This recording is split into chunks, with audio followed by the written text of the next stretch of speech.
Allez, salut à tous, c'est Matt, on se retrouve aujourd'hui pour une nouvelle vidéo sur Bitcoin. On va faire un rapide point sur Twitter pour vous parler tout simplement de ça, de ma petite découverte d'il y a 17h. Est-ce que vous savez qu'on utilise tous un fork de Bitcoin? On n'est pas du tout sur la chaîne principale de Bitcoin. Il y a eu même plusieurs forks dans l'histoire de Bitcoin.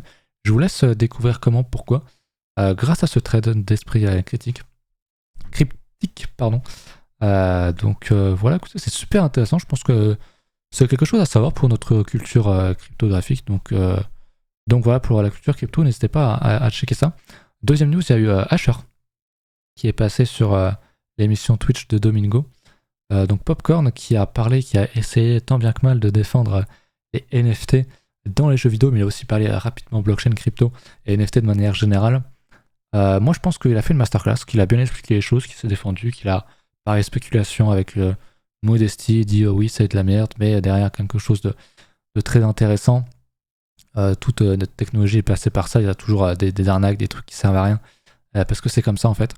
Et moi je pense qu'il a fait une masterclass, comme la majorité des gens qui ont voté. Dites-moi ce que vous en avez pensé si vous avez vu l'émission, je suis curieux de connaître votre avis en commentaire.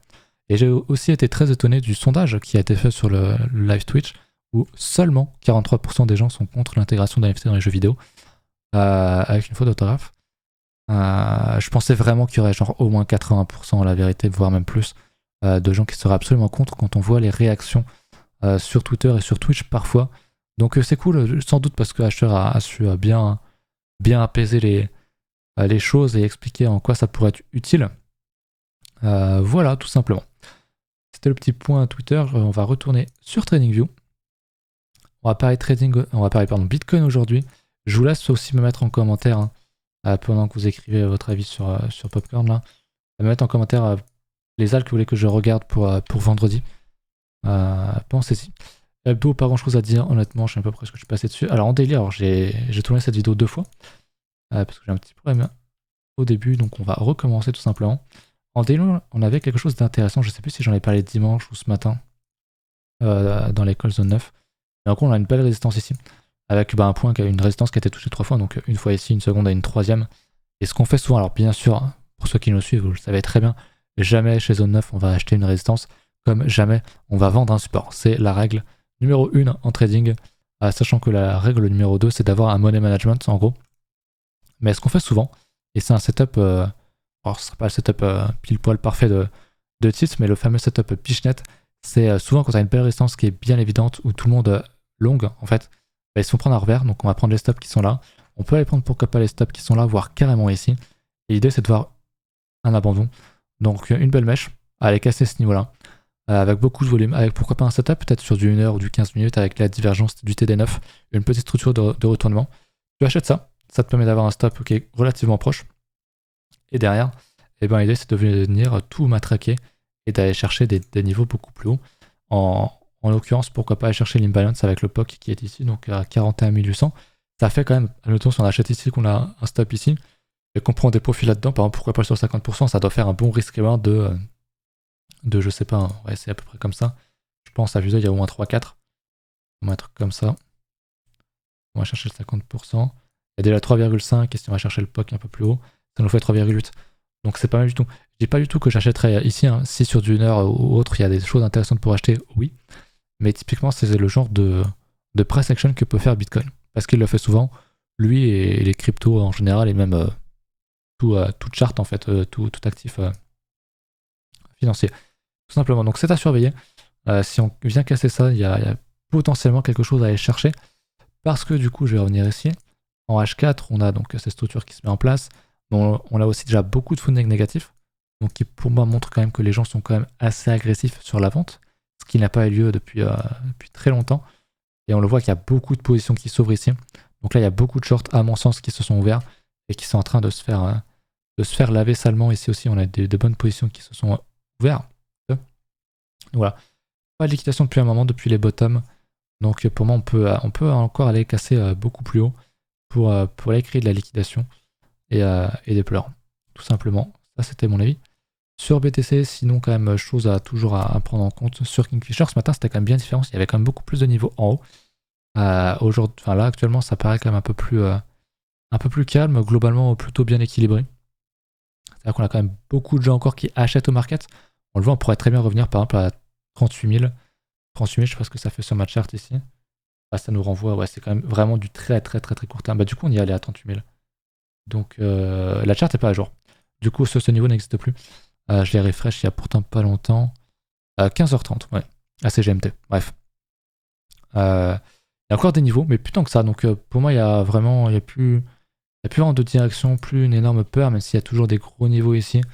Ça peut très vite bouger comme on le sait, donc faut attendre et être patient.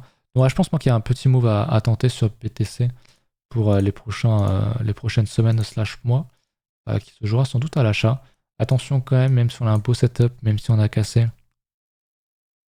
cette tendance baissière sur le squeeze, sur le WT cross, pardon. Ça manque encore d'une structure, ça manque encore d'une confirmation. Donc attention à ça, mais je pense qu'on peut aller chercher à minimal 38.2, donc les 45 000 $ ici, voire pourquoi pas les 50 000. Il y a sans doute un rebond technique à jouer.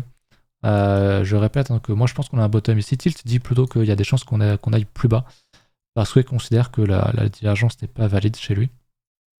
Donc à voir, mais moi c'est vrai que si on va plus bas, je suis pas du tout fan du setup. On rattaque quand même des gros niveaux, on casse le POC, on retape encore un niveau qui a été testé, retesté encore et encore, et moi j'aime pas du tout ça. Alors à moins qu'on ait un signal là-dedans, qu'on laisse pourquoi pas une énorme mèche avec beaucoup de volume qui montrerait le reste des acteurs sur Bitcoin, là ok. Mais si j'ai pas vraiment un setup qui est vraiment précis, honnêtement je rentrerai pas comme ça à l'aveugle, évidemment. Et Tilt non plus d'ailleurs, bien évidemment. Voilà pour BTC, que je réfléchisse, j'ai parlé de tout je crois, oui. On va donc parler du coup de la dominance. On va voir Ethereum juste après la dominance. Retombe un petit peu, il y a Ethereum globalement qui est un peu plus costaud que Bitcoin, mais c'est très léger, on va voir ça juste après.